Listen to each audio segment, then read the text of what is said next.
Welcome back, gardeners. Today, we're discussing how to properly fertilize your cherry tomato plants to encourage healthy growth and abundant fruiting.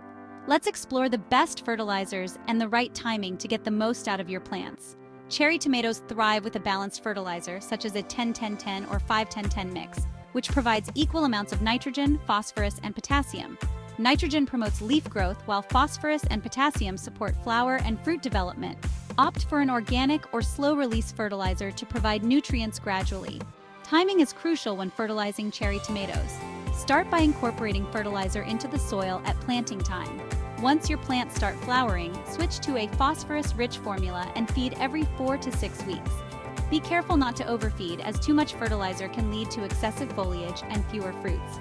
Watch for signs of overfeeding, like lush, dark green leaves but little fruit, or underfeeding, such as yellowing leaves and stunted growth. Adjust your feeding schedule accordingly to keep your plants balanced and productive. With the right fertilizer and timing, your cherry tomato plants will thrive and reward you with a bountiful harvest. Stay tuned for more gardening tips, and don't forget to like, comment, and subscribe for more advice. Happy growing!